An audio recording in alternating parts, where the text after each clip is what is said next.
காசாவினுடைய போர் நிறுத்தத்தினுடைய அடுத்த கட்டங்கள் தொடர்பாக விவாதிக்கும் விதமாக துருக்கியில் எதிர்வருகிற திங்கட்கிழமை அரபு நாடுகளுடைய வெளிவிவகார அமைச்சர்கள் ஃபாரின் மினிஸ்டர்ஸ் பங்கெடுக்கக்கூடிய ஒரு முக்கியமான கூட்டம் நடைபெற இருப்பதாக துருக்கியினுடைய வெளிவிவகார அமைச்சர் இன்றைக்கு அறிவித்திருக்கிறார். என்னன்னா மஸ்ஜிதுல் அக்ஸாவினுடைய கீழ்ப்பகுதிகளில் இஸ்ரேலிய ஆக்கிரமிப்பு ராணுவம் ஒரு பங்கரை சுரங்கத்தை கட்டியிருக்கிறது. அந்த பங்கர் கட்டப்பட்டிருக்கக்கூடிய காரணமாக மஸ்ஜிதுல் அக்ஸாவினுடைய பாதுகாப்புக்கு பலவீனம் ஏற்பட்டிருக்கிறது. குறிப்பாக மஸ்ஜிதுல் அக்ஸாவினுடைய சில பகுதிகள் இடிந்து வீழ்ந்து விடலாம் என்கிற அச்சம் ஏற்பட்டிருக்கிறது.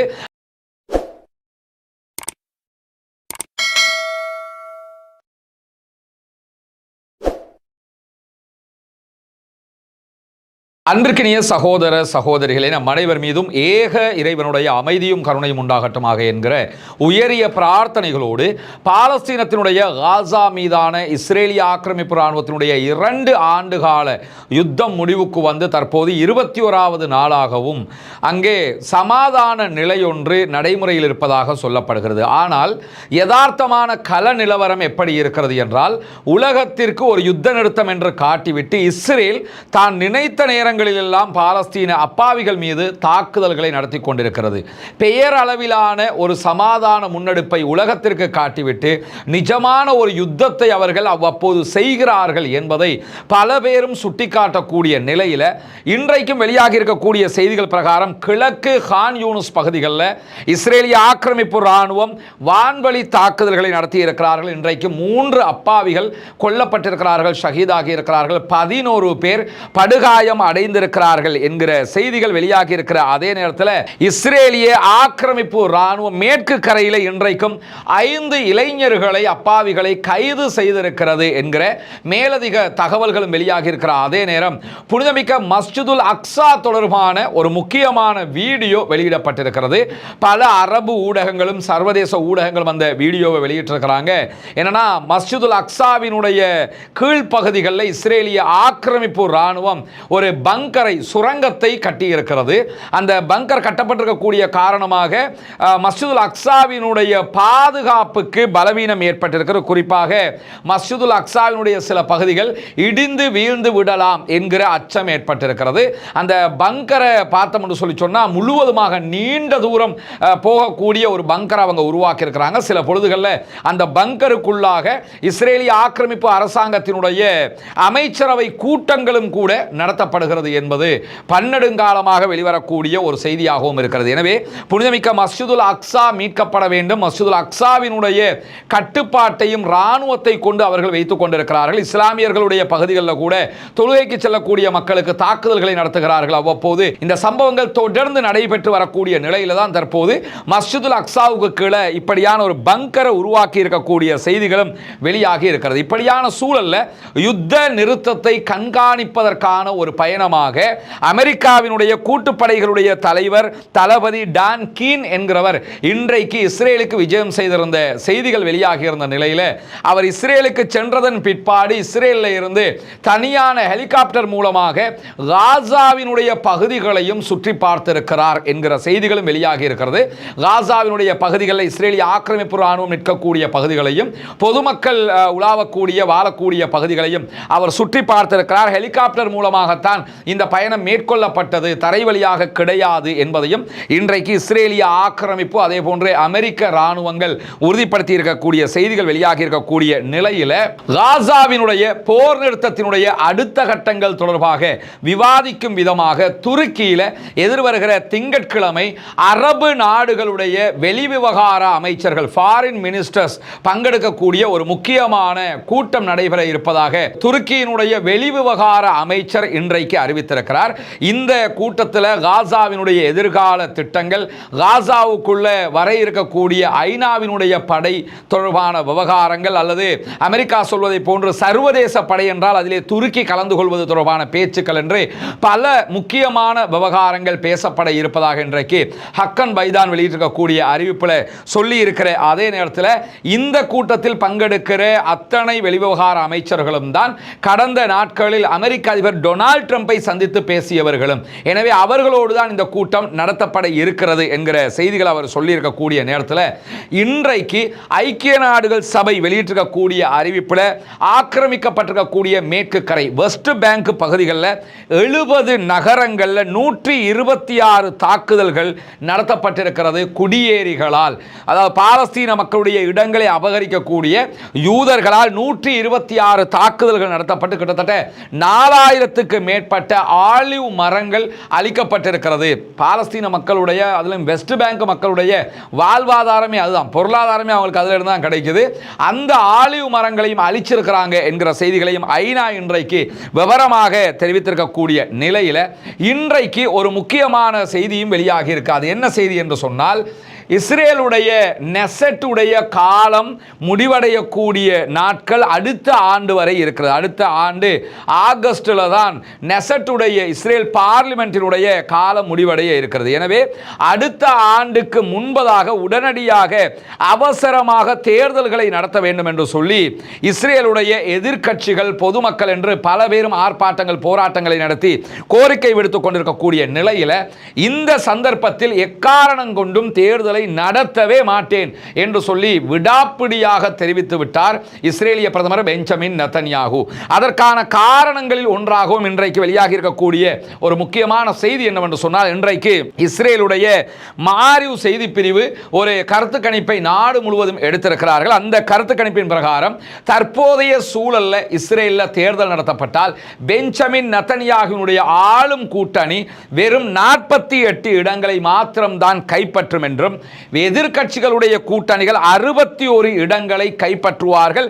அரபு கட்சிகளை தவிர்த்து இஸ்ரேலுக்குள்ள அரபு கட்சிகள் இருக்கிறாங்க, அரபு கட்சிகள் 11 இடங்களை கைப்பற்றக்கூடும் என்கிற கருத்து கணிப்புகள் சொல்லப்படுகிற அதே நேரம் எதிர்க்கட்சிகள் 61 இடங்களை பிடித்து ஆட்சியை கைப்பற்றுவார்கள் என்று நம்பப்படுகிறது. இன்றைக்கு கருத்து கணிப்புகள் அதைத்தான் சொல்கிறது. அரசாங்கம் அமைக்க வேண்டும் என்றால் இஸ்ரேலுடைய நெசட்ல 120 சீட் இருக்குது, அதில் 61 இடங்களை கைப்பற்ற வேண்டும். அந்த 61 இடங்களை எதிர்க்கட்சிகள் கைப்பற்றிவிடும். எனவே பெஞ்சமின் நெதன்யாகு ஆட்சியை இழப்பார். ஆட்சியை இழந்தார் என்றால் அவர் மீதான ஊழல் விசாரணைகள் மேலும் உச்சம் தொடுகிற அளவுக்கு விசாரணைகள் அதிகரிக்கப்படும். அதை தாண்டி அக்டோபர் 7, 2023 பாலஸ்தீன விடுதலை அமைப்பினுடைய தாக்குதல்களை தடுக்க தவறினார் என்கிற குற்றச்சாட்டு அவர் மீது வைக்கப்பட்டிருக்கிறது. யுத்தத்தை எப்போதோ நிறுத்த வேண்டியதை வேண்டுமென்று சுயநலத்துக்காக இழுத்தடித்தார் என்கிற குற்றச்சாட்டுகள் எல்லாம் அவர் மேல சுமத்தப்பட்டிருக்கிறதுனால தேர்தல் முன்கூட்டியே நடத்தினார்னா தோல்வி அடைவார். தோல்வி அடைந்தால் ஜெயிலுக்கு போய் கழி தின்ன வேண்டிய ஒரு நிலை ஏற்படும்ங்கிறதுனால எக்காரணம் கொண்டும் தான் தற்போதைய நிலையில் தேர்தலை நடத்த மாட்டேன் என்று பெஞ்சமின் நெதன்யாகு மிக தெளிவாக சொல்லியிருக்கக்கூடிய செய்திகள் வெளியாகி இருக்கிற அதே நேரத்தில் இன்றைக்கு இன்னும் ஒரு முக்கியமான செய்தியும் வெளியாகி இருக்கிறது. அது என்ன முக்கியமான செய்தி என்று சொன்னால், பாலஸ்தீன விடுதலை அமைப்பினர் தற்போது பாலஸ்தீனத்தினுடைய எல்லோ பார்டருக்கு உட்பட்ட பகுதிகளில் இருக்கிறார்கள். அதாவது 50% நிலப்பரப்புகள் பாலஸ்தீன விடுதலை அமைப்பினுடைய ஆட்சியின் கீழாக காசாவிலே இருக்கிற அதே நேரம் மேலும் 50% நிலப்பரப்புகளை இஸ்ரேல் கையில் வச்சுக்கிட்டு இருக்கிறாங்க. அவங்களுடைய போர்சஸ் எடுத்து வச்சிருக்கிறாங்க. முதல் கட்ட ஒப்பந்தத்தின் பிரகாரம் எல்லோ பார்டர் வரைக்கும் இஸ்ரேல் பின்வாங்கி இருக்கிறது. இரண்டாம் கட்டத்தில் எல்லோ பார்டர்ல இருந்து அடுத்து பின்வாங்க வேண்டிய பகுதிகள் எல்லாம் இருக்கிறது. இன்றைக்கு வெளியான அறிவிப்பு பிரகாரம் 24 மணி நேரங்கள் பாலஸ்தீன விடுதலை அமைப்புக்கு இஸ்ரேல் கெடு விதித்திருந்தது.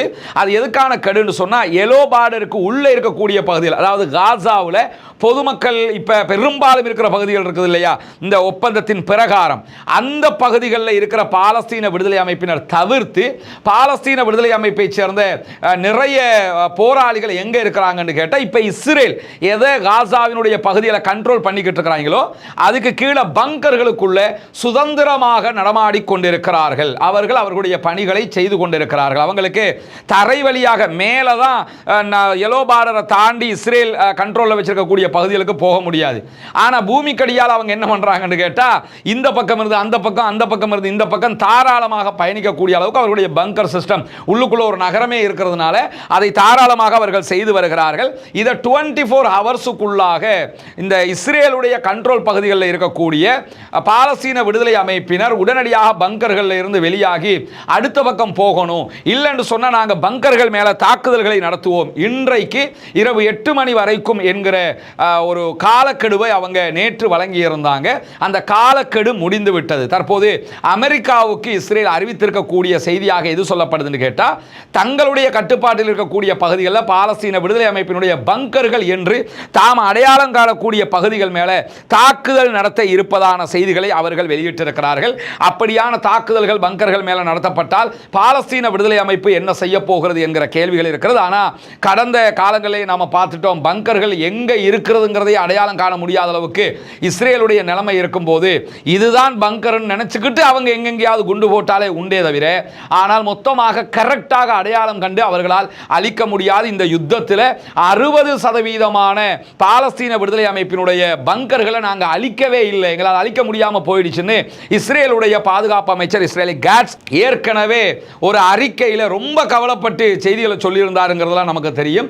பாலஸ்தீன விடுதலை அமைப்பு தன்னுடைய பங்கர்களை விட்டுக் கொடுப்பதற்கு தயார் இல்லை என்றும், எப்பொழுதோ இஸ்ரேல் வெளியாகிற நேரத்தில் அந்த பகுதிகள் பாலஸ்தீன விடுதலை அமைப்பினுடைய கண்ட்ரோலில் வரக்கூடிய பகுதிகள்ங்கிறதுனாலையும் பூமிக்கு மேலே இஸ்ரேல் நிற்கிறாங்க, பூமிக்கு கீழே பாலஸ்தீன விடுதலை அமைப்பு நிற்கிறது என்பதுதான் இந்த இடத்துல புரிந்து கொள்ள வேண்டிய யதார்த்தமாக இருக்கக்கூடிய நிலையில் அமெரிக்காவினுடைய ஒரு ரகசிய ஆவணத்தை மேற்கோள் காட்டி ஒரு செய்தியை வெளியிட்டிருக்கிறது வாஷிங்டன் போஸ்ட் வெளியிட்டிருக்கக்கூடிய அறிக்கையில், இஸ்ரேலிய ஆக்கிரமிப்பு ராணுவம் அமெரிக்காவினுடைய ஆயுதங்களை பயன்படுத்தி நூற்றுக்கணக்கான அப்பாவி குழந்தைகளையும் பெண்களையும் முதியவர்களையும் படுகொலை செய்திருக்கிறது காசாவில் என்று இந்த ரகசிய ஆவணங்கள் சொல்வதாக இன்றைக்கு வாஷிங்டன் போஸ்ட் வெளியிட்டிருக்கக்கூடிய அறிக்கையில் தெரிவிக்கப்பட்டிருக்கு. கிட்டத்தட்ட 500க்கும் மேற்பட்ட அறிக்கைகள், தனிநபர் செய்திகள், அரசு சாரா நிறுவனங்கள், அரசு நிறுவனங்கள் என்று அத்தனை பேரிடமிருந்து தாங்கள் திரட்டிய தரவுகள் பிரகாரம் இஸ்ரேலிய ஆக்கிரமிப்பு ராணுவம் அமெரிக்காவினுடைய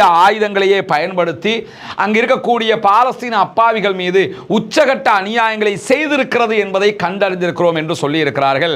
ஐநா சொன்னா அதை ஏத்துக்கிற மாட்டேன் பாய்ங்க, அல்லது பொதுவான அமைப்புகள் யார் சொன்னாலும் ஏத்துக்கிற மாட்டேன், even ICJ international criminal court, international court of justice யார் சொன்னாலும் ஏத்துக்கிற மாட்டேன்னு அமெரிக்கா சொன்னாங்க.